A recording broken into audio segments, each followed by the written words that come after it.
Hai semuanya, selamat datang di podcast si Reno. Pernah gak sih kalian didatengin seorang kawan atau sahabat atau bahkan kerabat kita yang sedang depresi, bahkan mau bunuh diri? Mungkin gue atau kalian pernah yang mengalami depresi ya, karena merasa beban masalah yang kita hadapi sangat berat dan kita gak mampu buat menyimpan itu sendiri.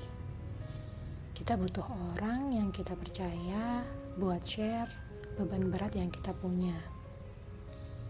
Nah, gimana kalau kita dalam posisi sebaliknya? Teman kita yang sedang depresi datang ke kita. Apa sih yang harus kita lakukan?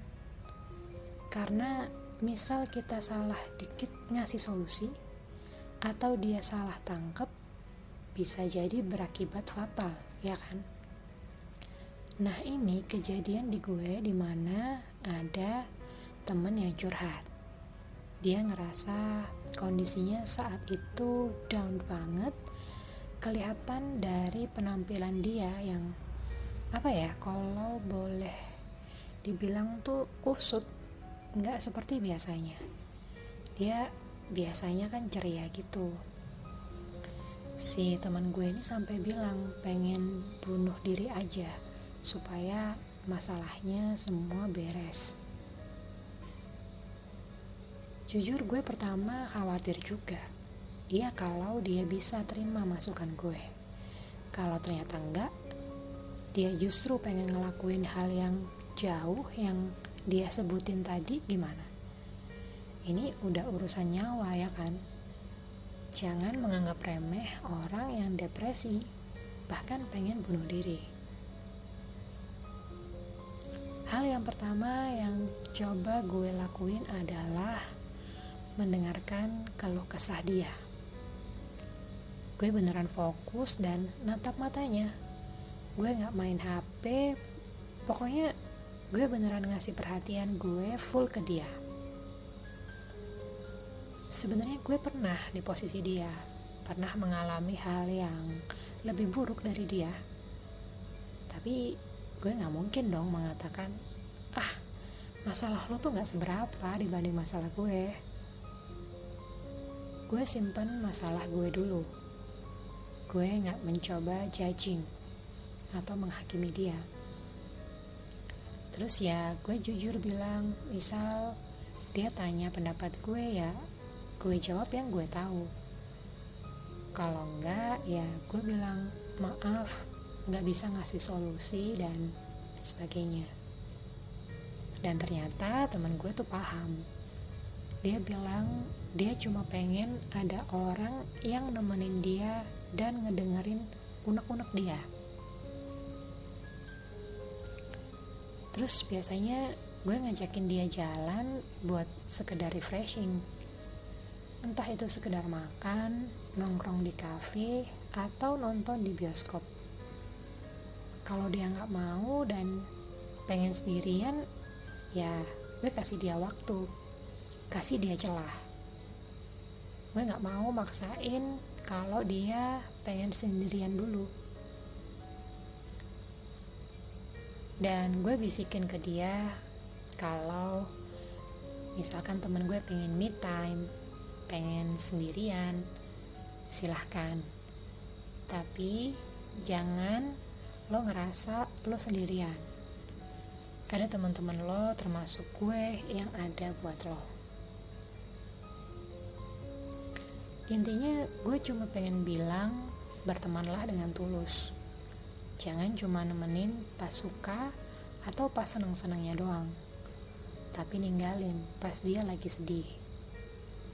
Jangan juga berpura-pura lo care, tapi sebenarnya lo diam-diam ngetawain masalah dia, atau yang lebih parahnya lagi, ngebocorin masalah atau rahasianya dia ke orang lain. Jangan pernah. Ingat, apa yang lo tuai itu yang lo tanam. Kalau lo rese dengan berbuat gak baik sama temen lo yang lagi kesusahan, takutnya suatu saat itu berbalik ke diri lo. pastinya lo gak mau itu terjadi kan.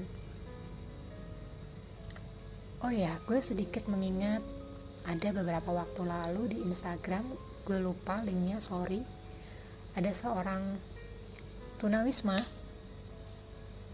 yang kebetulan dia nih lagi ada masalah juga gitu kan. Terus ada seorang mahasiswi yang kebetulan mau nongkrong ngopi waktu itu kejadiannya pagi hari. Terus dia bilang si mahasiswanya ini ngelihat si bapak-bapak tunawisma itu, terus dia ngajakin ngopi gitu, ngopi bareng gitu.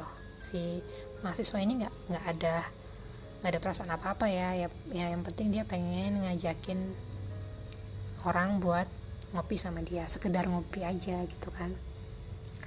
Nah, selesai ngopi, si mahasiswinya ini pamit mau pergi, mau kuliah. Si bapak-bapak tunawismanya kayak menahan gitu, sebentar, ada yang pengen saya kasih sama kamu gitu kan, dia bilang. Jadi dia ambil secari kertas, dia tulis sesuatu di situ, terus dia ngasihin ke si mahasiswinya. Ya udah, itu udah selesai. Waktu sebelum masuk kelas perkuliahan, si mahasiswa itu ngelihat kertas yang tadi dikasih sama si bapak-bapak tunawisma itu.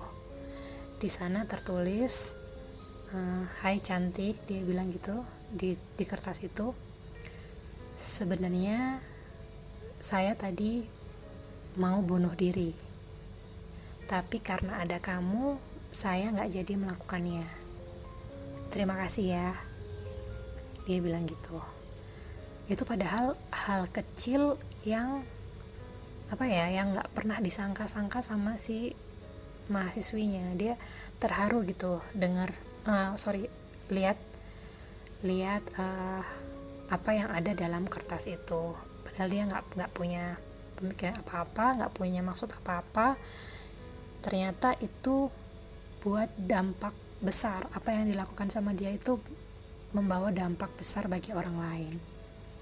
Nah, kita juga seperti bisa kita contoh yang kayak gitu. Kita tulus aja kita ngebantu orang lain. Siapa tahu hal kecil yang kita lakukan itu membuat orang mengubah mindsetnya, mengubah jalan hidupnya dan sebagainya gitu. Nah, itulah kesimpulan gue untuk episode kali ini. Buat lo yang saat ini mungkin mengalami depresi, siapapun lo, gue yakin lo kuat. Jangan lupa minta petunjuk Tuhan Yang Maha Kuasa agar Dia memudahkan jalan keluar dari permasalahan yang lo hadapi. Tetap semangat ya. Buat kalian yang pengen cerita-cerita atau share pengalaman, curhatan, atau apapun itu, bisa dikirimin email ke sirenong9@gmail.com.